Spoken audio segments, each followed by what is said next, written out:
Welcome everyone, Costin here with a discussion about the Chaos Dwarf army roster. I'm going to do this from the selection screen in Skirmish just so you can see the cost of each individual unit, because cost is a major factor. Of course, on the campaign there's different things to care about, but let's talk about them from a skirmish multiplayer perspective. Starting with lords, then heroes, and all the way down there. So your most basic lord is the Overseer, a decent melee combatant, has stand or die, foe seeker, as well as the black gem of Nar. Now this makes you invulnerable to damage, but also makes it so that you're basically not going to hit anything when you're using it. Also has two mount options, the Great Taurus and the Lamassu. Now what's the difference between the two of them? The Lamassu is more of a debuff mount when you're looking at it from a combat perspective.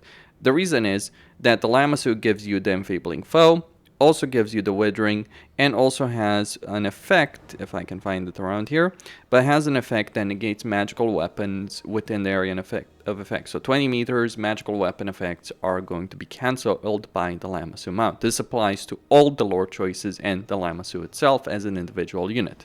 Then you have the Great Taurus. The Great Taurus has the Blazing Body, which means that the longer you're stuck in melee, the more melee damage reflection you're getting, up to 25, and 10% physical resistance. So the Great Taurus is basically designed to stay in a stand-up fight for longer periods of time, whereas the Lamassu is more about debuffing the enemy in a particular fight.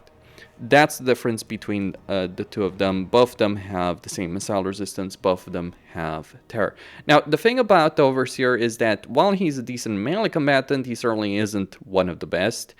And ultimately, he's very expensive for 2,000 gold, I would say. There are lords, legendary lords, that are much cheaper than this and will achieve much better results in battle.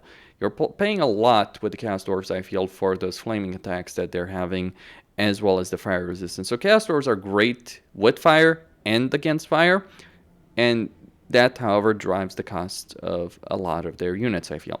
Then you have Zaytan the Black Bait. Basically, Zaytan is, if you take an Overseer and make him more expensive, even more expensive, and give him a bunch of items. That is the fundamental difference. He doesn't have that gem, but he does have the armor, which gives him damage resistance for 48 seconds, and effect intensity increases as the unit takes damage, up to 30% damage reduction.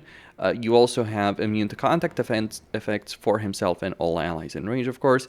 And then the Obsidian Axe, which increases his melee attack and armor piercing damage with each kill he makes in melee. So he's the kind of guy who you want to throw into a fight and keep him going in there against a bunch of weak units so you can get the armor piercing damage and melee attack up. And then once that's done, you may want to throw him at a hero or some powerful units. But early on, like until you get that intensity effect up, he is pretty weak. Like I dueled with all the Chaos Dwarf Lords against the Legendary Lords of the Dwarves. Zaytan was the only one of the Chaos Dwarf Legendary Lords that lost against all of them. Drazov only lost to Forgrim. Astrogoth won against all of them. He also gets he also gets a minus leadership benefit, so he's affecting enemy leadership within range up to -8 with each enemy, entity in range. So the more entities, the more leadership he debuffs. He also has the sadistic snare effect, which reduces melee defense and prevents them from moving, though bear in mind that this only has 2 uses. He also has the Great Taurus and Lamassu mount choices. Then we get the Sorcerer Prophets of Death, Fire, Shoot, and Metal. Obviously, the Chaos Dwarf magic is the lore of Hashut. Now, he's got a bunch of spells. Some of these are pretty useful, like the Curse of Hashut is great against single combatants, Flame of Asgore, great against clumps of units, Dark Subjugation, debuffs, Hellhammer, another AoE, Ashtorm, which affects enemies in range with speed and vulnerability to fire damage, and then Burning Wrath, which kind of creates a small vortex effect, but the problem is actually shooting it because you need to get a line of sight to be able to shoot it. This can be a problem specifically with Astrogoth, who is on foot.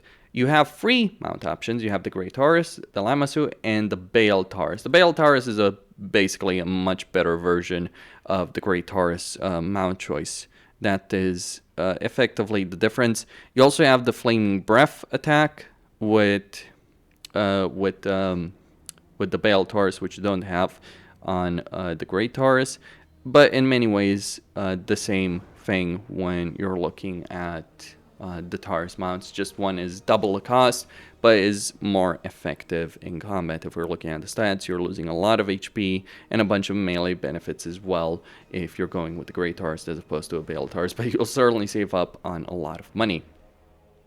Then we have Drazov Dashin. He only has one mount choice, Cinder Breath, who is a Bale Taurus. So you get that Flame Breath attack and all the other benefits that you would have from a Taurus over there.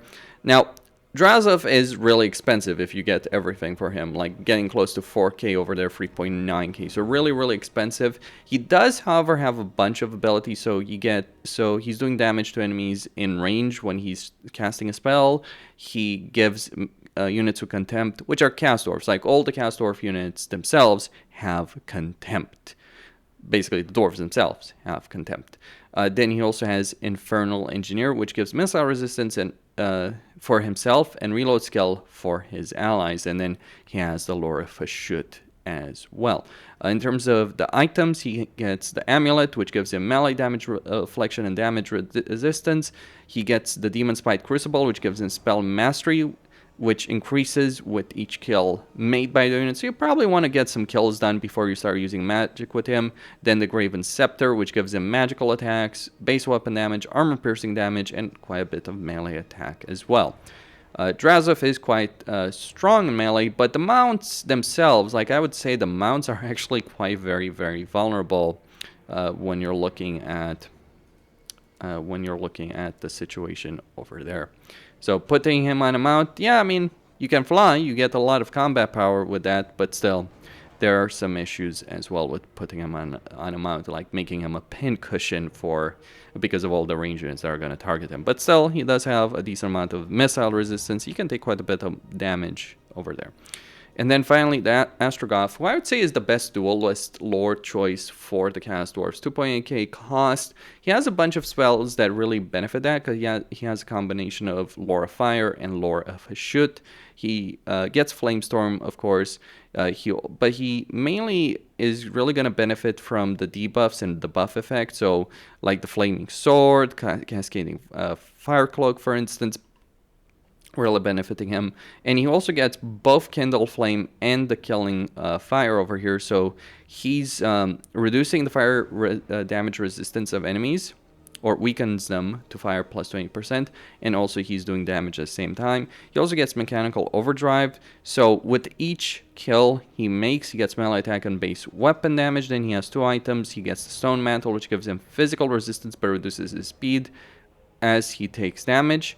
And then you also have the Black Hammer of Hashut, which gives his attacks the flammable effect, gives him base weapon damage and armor piercing damage. He also has magical attacks and flaming attacks as well. Pretty good choice, but of course all of these guys are fairly expensive, and I would say none of them really stand out when it comes to just like their pure melee ability. I would argue more so that they're great in a support role. Like Astrogoth is the best when it comes to that, but there are better lords out there in the game. But yeah, Astrogoth certainly the best in terms of pure melee ability, though his magic, of course, can leave something to be desired. Though, funnily enough, he actually has Wallbreaker. Who needs Siege when you have Wallbreaker with Astrogoth? That is a bit hilarious. Now, hero choices, you have 4 heroes. So you have Gordus, the Backstabber, the legendary hero of the Chaos Dwarfs. He's really good as a support hero, not necessarily so much when it comes to pure combat ability, but he can stand quite a bit. He can stand for a fairly long time in a fight. He's not necessarily going to win a fight on his own, but he will be able to do fairly well in terms of like just survivability effect. The reason is he gets the Lucky Get, which gives him healing if his HP is less than 25%. This has the cooldown of 90 seconds, duration of 35 35 seconds, and heal per second 0.4%. Then he has Slippery, which gives him speed and melee defense, and then the Crooked Dice, which give him armor, physical resistance, and damage resistance. So he has a great deal of durability, certainly for his cost, mind you. He's only 1100, by the way, and that's on his wolf. Then he gets the Dagger of Malice, base weapon damage, melee attack, and he gets the giant wolf. He's very, very fast on the battlefield, so you can run around with him, pinning enemy units with him. Like, you can allow an entire army to tar pit on him, and he'll survive for quite a decent amount of time. Don't expect him to be a good hero or lord killer, but he does have a fair amount of survivability in combat, and he can just slip in and out of combat with no issues, given the ridiculous level of speed that he does have. Then you have the Infernal Castellan. The Infernal Castellan is a ranged hero. So ranged heroes, I'm not too fond of them. The damage they do, like, it's just a problem, especially a ranged gunpowder hero, considering gunpowder units, of course, can struggle with getting shots off, so terrain is going to be an issue, line of sight is going to be an issue. Don't expect the Infernal Castellan to do a lot of damage. However, he does have Deadly Onslaught in melee, which is always great. He does have the Dig In ability, so basically, if he's not moving for 25 seconds, he gets range, missile resistance, and expert charge defense. And he does have a fair amount of range at 180, so if he could actually stand still and do damage, he would do a fair amount of damage at that, from a pretty good range. Like 180 is a fairly good range, and then you add in Dig In, so that's 40% range. That ends up being quite a good amount of range that you're going to get with him. Then you get life Baneblade, so he's getting healing when he's in melee, and you also have his Breath of Hatred, which gives flaming attacks and sundered armor for allies in range. He's really good when it comes to buffing buffing units with respect to that particular ability. So useful, a sniper hero basically. Though I do find it questionable how useful ranged heroes and lords in general can be in the game. In terms of a pure melee damage dealer, you do have the Bull Centaur Tarok, who has Guardian, who is giving allies in range physical resistance. He does have Foe Seeker, he does have Heroic Killing Blow, and then you have Talisman of Obsidian, so negates magical weapon effects within the target area. That's great. So the powerful armor of the Chaos Dwarf is going to be more useful if you have one of these guys in a fight. And then he also has the Dark Mace ability, which reduces armor and vigor per second to enemies in range. So a good amount of power, but really it's not... Don't expect him to do exceptionally well in duel, but he is a great debuffer and buffer in your army. And then the Chaos Dwarf Sorcerer hero, basically the Sorcerer Prophet in hero form. Effectively the same damn thing, more or less, when we're looking at them. Though they do get the Spellrod Scepter, so cooldown decrease, and Demon Flask of Ashok, which also does damage per second and reduces melee attack of enemies. But beyond that, just effectively the same thing that you're getting from the Sorcerer Prophet with the Chaos Dwarfs. So that's their lore choices. Those are their lore choices and hero choices. They're great when it comes to buffs and debuffs, but pure combat ability, I mean, Ostrogoth is quite good, but he isn't exceptional, I would argue. If you're looking for the power of the Chaos Dwarves, it's not going to be found in the lords and heroes, I would argue, at least from pure combat ability, though they can really help their army as well when it comes to that. So let's talk about infantry. We get Goblin Laborers and Orc Laborers. Goblin Laborers are very, very cheap, so if you want to bring a lot of these guys just to tar pit the enemy or just keep them occupied, because they do have a good amount of HP, keep that in mind. Lots of models, good amount of HP, really weak leadership, so do expect them to break. But when they do break, you're not really going to suffer from that because they have expendable, so you don't really care about that. Though they do get a bit of a leadership benefit with Malign Authority, so if you have a Chaos Dwarf unit in range of them to give them Contempt, they'll have a bit better leadership, but they're basically just... throwaway units in a battle. Like, these guys are worse than zombies in a lot of ways. In fact, zombies might actually be more useful, far more useful than these guys. Then you have Orc Laborers. Now, Orc Laborers are a better choice. Yes, they're not quite as throwaway, but they do have pretty good HP, better leadership, better leadership, and they do most of their damage with armor piercing. So you'd be surprised how effective orc laborers can actually be in a combat. These guys are effectively the two-hand version of the orc boys for the greenskins. They're worse than the orc boys in a fight. They probably will lose to the orc boys because that huge amount of armor piercing is kind of worthless against like the orc boys, which aren't heavily armored. But still, they can hold their own fairly well in a fight, and they're fairly very, very cheap to get. So very cost-effective unit, incredibly cost-effective unit. Like, I don't think you would ever want to use goblin laborers, to be honest, but you would have reasons to use orc laborers in campaign, in skirmish, multiplayer, you name it. I could see a lot of reasons for that. Then you go into the hobgoblin cutthroats. 425, decently armored, bronze shield, do have backstabber, so they're getting base weapon damage plus 30% if their HP is greater than 30%, and they get a leadership benefit if they're within range of a unit with contempt. Not a great infantry unit by any stretch of imagination, but just chaff, more or less. Very decent chaff at that. 25 armor is pretty decent at the end of the day. Then you have the hobgoblin sneaky gets. Personally, in a lot of battles, I found myself in the situation is, why would I want to get laborers when I can get hobgoblin sneaky gets? Because these guys are actually pretty decent in a fight. Not against higher tier units, but against low tier units, absolutely. I think they're really designed as a low tier unit, and if I'm looking at the unit stats here, and I'm just doing some guesswork over here with the campaign, I think Creative Assembly's design decision with these guys was, let's make a unit that's effective against other early game units, but not necessarily so effective in the long term of things. And looking at their stats, that's the impression I get. So their leadership is okay with malign authority especially, but it's not going to be amazing either. They do get Vanguard deployment, they do get the precursor weapon, very limited ammunition, but it can do a fair amount of damage. It does do poison on enemies. Their melee attack also does poison. Their melee stats are pretty decent. This is basically the Chaos Dwarf version of the Nasty Skulkers. However, the Nasty Skulkers are a great unit in campaigns because they scale very, very well in the endgame as well because of the research benefits, buffs, and crucially because most of the Nasty Skulker damage is armor piercing. These guys don't have armor piercing damage. They have bonus for infantry, so I think they're not going to be quite as effective in the long term. And you probably will want to replace them. Maybe that's a design decision by Creative Assembly, I don't know. But looking at these guys, 575, they are more expensive than the Nasty Skulkers. Less effective against higher end units, but pretty good against early game stuff. They do have stock. They do have the backstabber benefit, so 30% extra base weapon damage. These guys can probably win against many other early game infantry units with like low armor in general. They'll do pretty well. And because they have stock, you can sneak them across the battlefield to deal with enemy ranged units, artillery, all that kind of stuff, which just won't be able to stand up to their attacks in a fight.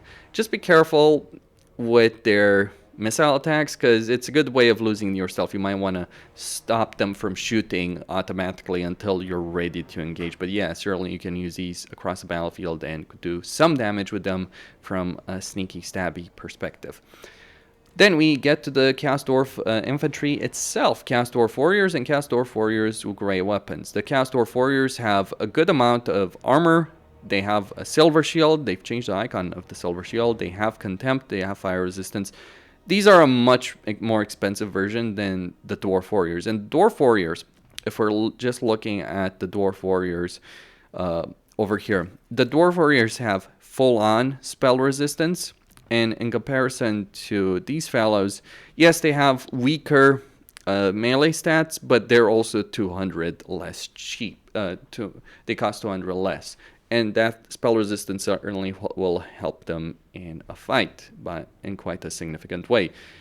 So yeah, these guys can be pretty effective in battle, but they're also costly. That's going to be the running theme for a lot of the actual Chaos Dwarves themselves, cost. Then you get the Chaos Dwarf Warriors with gray weapons. They lose their silver shield, but most of their damage will be armor piercing for them. Regiment of Renown, you get the Blazing Beards, who are Chaos Dwarf Warriors. Basically, these guys, the way I see them, is what if you combine a Dwarf Warrior with a Miner with Blasting Charges? That's kind of what you're getting over here. And in fact, the cost is almost that, exactly, really. when you're looking at these guys. Actually, it's more expensive, but that's the role they fill. They're like, this is what I want you to imagine. These two units combined, that's what you're getting with the Regimental Renown over here. Though bear in mind, they also have Frenzy, so they have much better melee ability. They probably could win against these two units on their own just because of the Frenzy effect themselves. A good amount of missile strength compared to that, like more missile strength than the miners with blasting charges, and of course they're doing flaming attacks with their attacks in melee and in range. Still, pretty fairly effective unit in combat, can certainly hold their own with that frenzy ability as long as the leadership is high, but still they will certainly get the job done. Then we're getting into Infernal Guard, and Infernal Guard with great weapons. These guys, I would compare them to Longbeards. That's a comparison I'd make. They're more costly, quite a bit more costly than the Longbeards. They have better stats, but I'm not sure if those stats do justify the significant price increase compared to regular Longbeards. That would be my perspective on that. Yes, they are better. They probably win in 1v1. They would win in a 1v1 fight, but they are just that much more expensive. And same thing with the Infernal Guard with gray weapons. If we're looking at them, like we get Longbeards with gray weapons versus Infernal Guard with gray weapons. Again, better stats, but the cost increase, damn, it's like, is pretty damn substantial. Like 400 more for that. It's just, I honestly don't see how you can justify that cost, especially for the Infernal Guard. But that's the running thing that Creative Assembly decided to go with them. But you got to keep in mind that they did decide this based on the contempt factor. I think the way they designed the Chaos Dwarf army is like, okay, these guys give you contempt, they'll do well in standing in a fight for a fairly long period of time, and they're meant to buff the leadership of other units in the army and not be affected when those units break, because they don't care. Like, contempt is basically saying, we don't care if the greenskins die in the battle, our leadership is not affected. That is actually a substantial benefit over there. So I'm guessing the design decision with the Chaos Dwarfs is like combining a bunch of like sneaky gets, laborers, and of course the Chaos Dwarf warriors, Infernal Guard, and all that kind of stuff. Then you get Infernal Iron Swarm. The way I'd see the Infernal Iron Swarm, it's hard to think of a direct comparison really between the Infernal Iron Swarm and any dwarf unit, because they're not Iron Breakers. They're not like Iron Breakers over there. Though I guess in the pure melee stat situation, you could compare them to Iron Breakers. They are better than Iron Breakers in a fight, much better than Iron Breakers in a fight. But yeah, I don't know if I would necessarily. Well, I guess you could, because they do have that ranged attack over there, that limited ammunition attack, but still,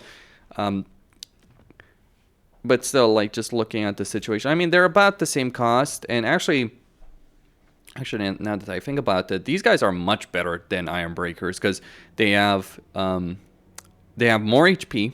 Looking at them, they have more HP, they have magical attacks, they have flaming attacks. They're losing, of course, on the spell, not having that 35% spell resistance, so they're losing in that department. They do get that flame resistance. Yeah, I mean, I think if we're thinking about some like higher tier stuff, like a lot of the Chaos Dwarf units up until this point, I would just say genuinely, with the exception of the Blazing Beards, are just not worth the huge price that you're getting for them.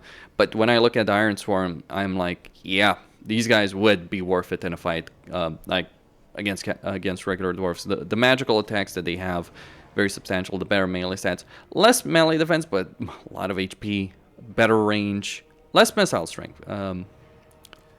Less missile strength than the Iron Breakers, but still fairly substantial combat ability with them. And then you get the Immortals. Fun fact, from a lore perspective, from what I've been told, Grimgor named his guys the Immortals based on these guys. So magical attacks, Regimental Renown, the Infernal Iron Sworn, they get Undying Will. So while their HP is greater than 75%, they can't die. They get Vigor per second benefit as well, and they're lacking in the ranged attack, but they do have magical attacks. They're pretty damn good in a fight over here. These particular units, though they do lack the silver shield. They don't have a shield that the Infernal Iron Swarm do have. So they're a magical axe infantry unit. Really effective in a fight, though. Really effective. Though pretty pricey as well when we're looking at them. I don't think there's any direct comparison with any dwarven unit. Maybe, you know, Slayers, you could argue potentially in some way, but not really. So yeah, really good unit, but also expensive.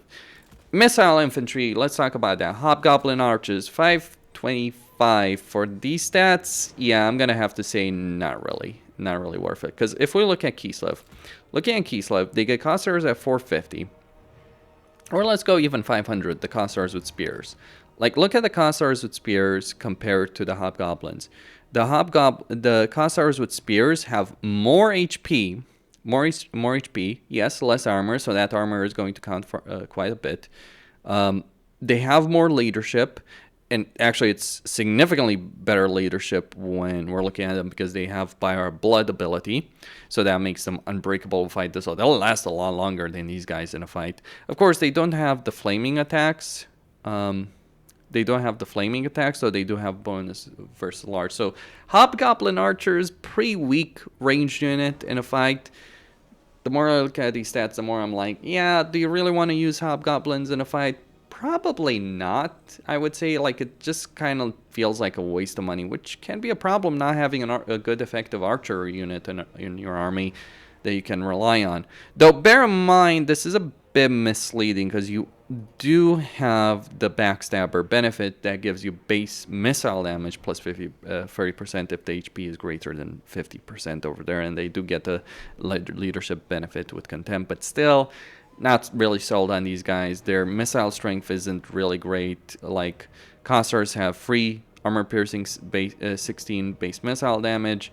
The Hobgoblins still have free armor piercing, but only 12 base missile damage. So yeah, not really a great unit. Certainly not from a cost-effective standpoint, I'd argue. I guess they can handle some very weak units, but they're not great in a fight.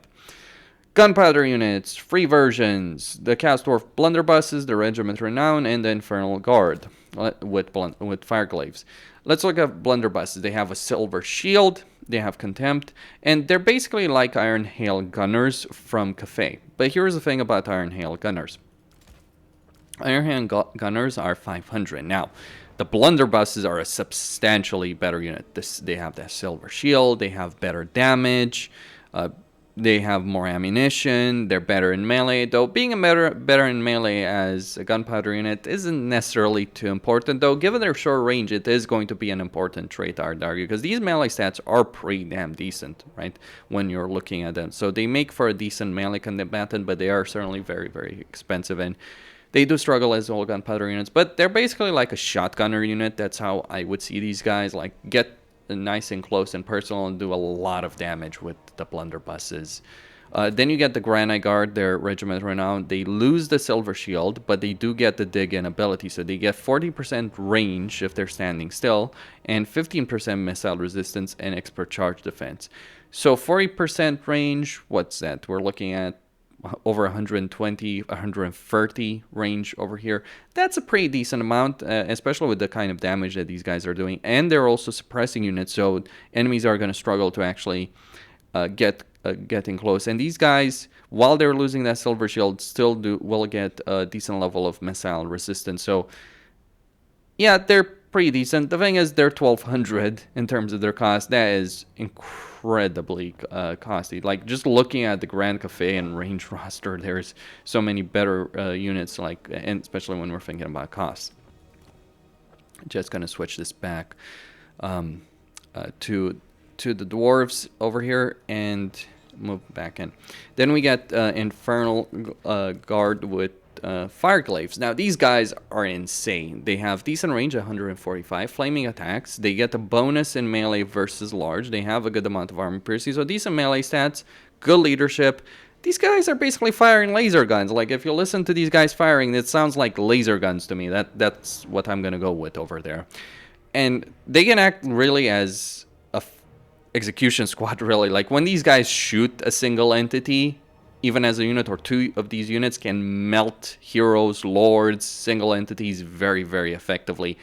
If they can shoot, if they have that clear line of sight between them and the enemy, if they get that firing done as an entire unit, then they'll do a lot of damage. So they're very effective against large single entities, like blob them up with your Dwarf Warriors or Infernal Ironstorm and just like shoot them with these Infernal Guard, because even two of these units will do a lot of damage. The thing is, because they don't have a shield, they're going to take a lot of range damage, and they don't have the best range in the world, so you need to be a bit careful in terms of how you're using them.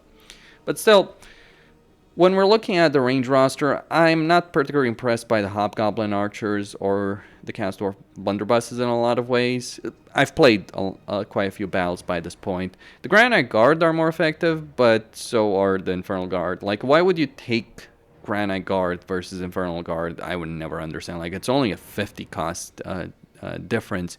Yes, there are obviously some benefits with the Granite Guard. I'm not going to deny that, absolutely, but these guys are far less mobile than the Fireglaves, and that lack of mobility that these guys have can be an issue when we're looking at it. Though the Granite Guard can certainly be better at resisting damage than the Infernal Guard with Fireglaves. Moving on to Skirmisher Cav, we get two choices: Hobgoblin Wolf Raiders with bows and Ogla Khan's Wolf Boys. Now, the Hobgoblin Wolf Raiders with bows, pretty decently armored, 45 armored. I think I need to look at the Empire to give you an idea over here of like some Skirmisher Cav units, because like you obviously have the Outriders over here, which yes, they're gunpowder units, but they're pretty decent at their all decent range. So if we compare the Hobgoblins, like the Hobgoblins, so this is an Outrider unit. This is a Hobgoblin Wolf Rider bows. They don't have as much HP as Outriders, but they do have more armor, and they're also going to benefit if they're attacking from the rear in melee. So if you're using these guys as flankers, they can do quite a bit of damage, though they don't have the best melee stats in the world, and their attacks do flaming attacks. You can run in circles around the enemy with these guys, firing while moving and doing Vanguard deployment. Then, and these guys are much, much better than the greenskin version. Then you get Ogla Khan's Wolf Boys. Now, these guys are exceptional as I see it. 60 armor. To give you an idea, 60 armor is a fair, decent amount of armor in melee for a Skirmisher Cav unit, right? This is like a comparison, like you're comparing this to some other cavalry units that other races may have available to them. So you get a pretty heavily armored Skirmisher Cav unit, has decent leadership, do get the ability of chasing down enemies that are routing, right? So you can reduce the speed of enemy units that are routing to prevent them from getting away and reforming. They do base weapon damage plus 25% if they're flanking. They don't have malign authority, these guys over here. Instead, they get that hex. So they're not going to get that kind of leadership benefit. But they're pretty solid melee. At least from a survival standpoint, they won't do a lot of damage because they only have 28 weapon strength. So they're not going to do a great deal of damage melee. But as Skirmisher Cav, they are fantastic. A bit pricey, of course. But still, they will obviously get the job done. And it's not like the Empire, for instance, with this Skirmisher Cavalry. Or like the High Elves, for instance, are necessarily that cheaper when it comes to their Skirmish Cavalry. Like, they have better Skirmisher Cavalry than the High Elves with their Regiment Renown here. Still, expense. Then we move on to the cavalry choices. We get the Wolf Raiders with spears, 45 armor. For a light cav unit, this is pretty decent. Like, this is a pretty decent cav unit. Very fast. Just one of the things to mention about these guys, they are very, very fast around the battlefield. They run in circles around their enemy. So great at charging, great at going in there, taking down enemy artillery, some ranged units, or going in, getting out. unable to catch them, and they do have a bronze shield as well, and they do benefit from a line of authority and doing flanking attacks. Only 550 cost, and they below the greenskin versions of the Wolf Riders completely out of the water, though bear in mind these guys are significantly cheaper as well. But when we're looking at these two units, right, they may have a bit lower HP, but the other stat, every other stat is significantly weaker. Then we get into the Centaurs. We get 3 versions. The regular version, the Bull Centaur renders, the ones with dual axes, and the ones with gray weapons. The regular version, or the neutral version, or whatever you want to call it, they have a silver shield. They have 50 armor, 114 damage, of which the majority of it is going to be armor piercing. They also get 25% missile resistance, and they do generate contempt. They are also siege attackers for whatever reason and cause fear. Then you get the Bull Centaur renders with dual axes. These are your anti-infantry version. So they get a bonus versus infantry of 18, though they are losing the silver shield. Then you get the version with gray weapons. These guys get the bonus against large. The way you should read that bonus against large, it's not necessarily against single entities, though of course it can benefit against single entities, but it's an anti-cav benefit, basically. That's how you should view these guys. So they're gaining 25 bonus versus large. Most of their damage is still armor piercing. So they can win potentially quite a few cavalry duels. So if I'm just looking at the Empire over here, like looking at these guys, like just Imperial Knights over here versus Bull Centaurs with gray weapons. So Bull Centaurs will have much more HP, lower armor though, but bear in mind they're going to do a lot more damage than the regular Imperial Knights. Even higher versions over here, even higher tiers. Not quite sure they would stand up against Demigryphs. I haven't made that particular test yet, but they could stand up against most of the roster, the cavalry roster of the Empire, and I imagine Bretonnia as well. If you want to stand up against the higher tier units, of course you do have the Regiment of Renown, the Schutz's Dark Ravagers. So these guys, they still don't have a shield, but they do get quite a few benefits. They get a ranged attack, which does have a decent amount of ammunition, but not a particularly great level of ammunition, unfortunately. Though they do get Shield Breaker, which lowers the missile block chance of units. And most of their range damage is going to be armor piercing. They also get the bonus versus infantry. They get Revel and Fear, which gives them chart bonus, melee attack, leadership. When enemies are wavering in range of them, they get 20% physical resistance, and they keep the missile resistance as well.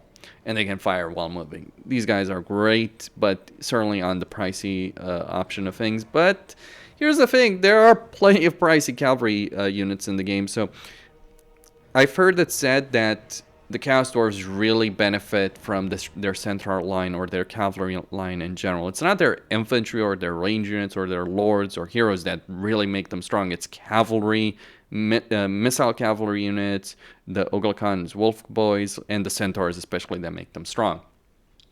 Moving on, we get into the monstrous units and the beast. So you get the various Taurus versions that the heroes have as mount options. They're decent, but certainly a bit on the expensive side of things when we're looking at just their stats over here. Like, why would you not just, pick up a hero instead? Because, obviously, a standalone, they're going to be cheaper, but still, like the Great Taurus, decent melee combatant, does have that blazing body effect.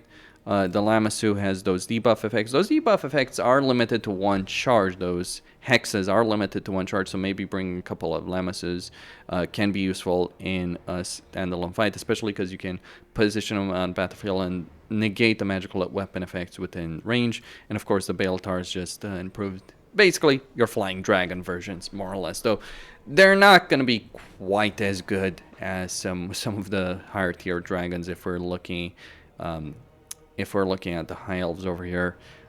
When we're looking at, like say a star dragon, you take a star dragon against a Baeltaurus, like just, comparison's sake. Yeah, I'm gonna say it. a Star Dragon would eat a Bale Taurus alive, suffice it to say. And I mean, cost, of course, is a big factor when it comes to that. But let's just take a Moon Dragon, right? Compared to that, I mean, it would be a pretty close fight, I would dare argue, between a Moon Dragon, which is, you know, the exact same cost between these two. Then we also have the Kadai units, the Fireborn and the Destroyers. These are demonic units, and they should be treated as demons. So when their leadership breaks, they're going to crumble and collapse. That's one of the important things to remember about Fireborn and Kadai. One of the lessons I've learned the hard way is you can throw them on a section of the battlefield, and they can hold off an entire army for a fair amount of time. You might be thinking, oh, they're doing great. Let me focus on the other part of the battlefield. Then their leadership goes down. Specifically, as long as their HP is greater than 50%, they're unbreakable. But once it gets below 50%, then it's going to start breaking, and it's going to break hard.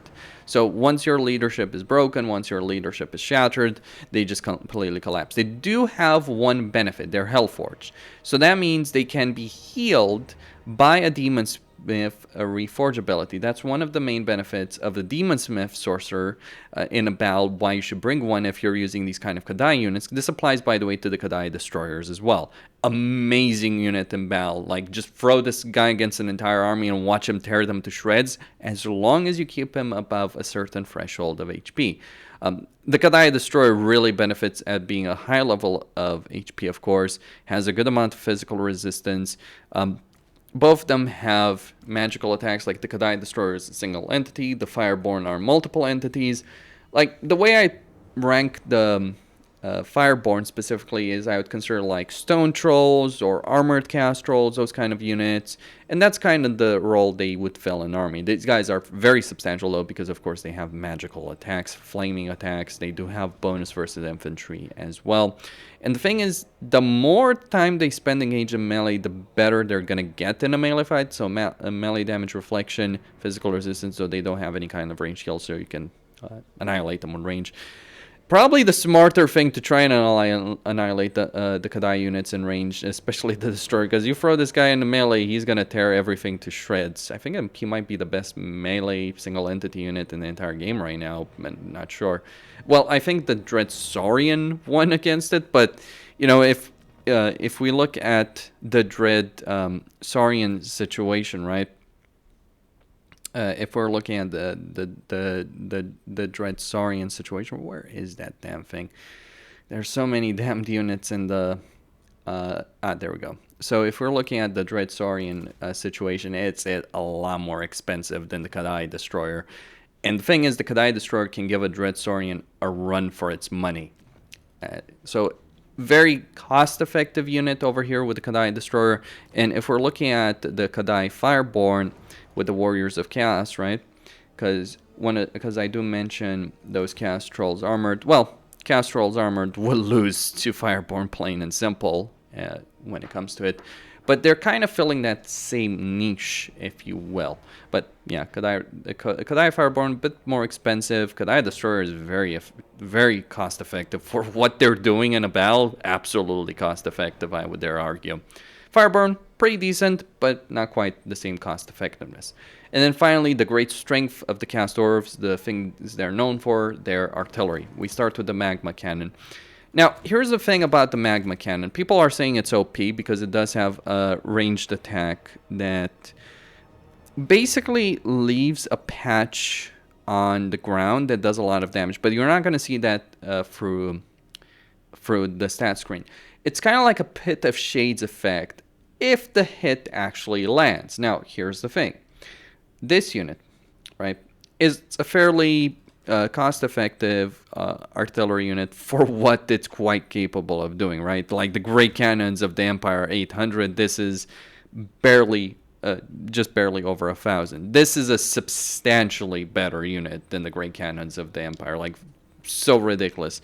Like, when I'm looking at the Chaos Dwarf roster, there are some things that are great, so superb, like Kadai Destroyer, Magma Cannon, and then there's things that are just, I mean, they work, but they're not amazing. Like, I think that pretty much about their entire infantry line, with the exception of, like, the Immortals or Infernal Iron Swarm.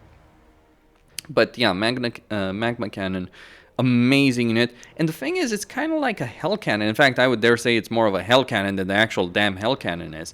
The reason I mention it is because, like, a hell cannon in the lore, and I remember reading this years and years ago, a hell cannon in the lore is supposed to be an absolute monster in combat, not just because of the artillery effect, but it's like, you don't want to get in melee against a hell cannon because it will tear you to shreds because it's a possessed demon. You don't have that with the hell cannon unit. You have that with the magma cannon. This guy has bonus versus infantry, good amount of armor, good leadership, crap melee attack and melee defense, but it's a damned artillery unit that does 200 damage in melee. If it hits you in melee, you're gonna feel it. The problem, though, compared to the Hell Cannon, is accuracy, I would argue. The Hell Cannon, from my point of view, is just a better unit when it comes to doing very long-range shots. The Magma Cannon is more like a unit that you can use at short range if you want to use it at full effectiveness. You can fire it from a very long range, absolutely, and technically speaking, it does more damage. But from a practical perspective, you're going to get the most amount of benefits with the Magma Cannon if you bring it very close to the enemy, because this thing can struggle getting a long range shots against something that isn't moving. Just bear in mind that it can be a bit of an issue. You don't have that issue with the Hell Cannon, so bear in mind it's a cannon, line of sight, terrain, all that kind of stuff matters. But if you bring it close in a gunfight, yeah, it's gonna ruin your day. That's the way you should see it. And also, it is a Hellforge unit, so it can be healed. Some of the best units in the Chaos Dwarf rosters are Hellforge units, so they can be healed by the Demonsmith sorcerer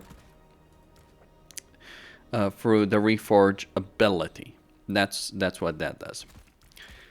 Other artillery choices, we have the Iron Demon and the Regiment of Renown version, the Demon's Tongue.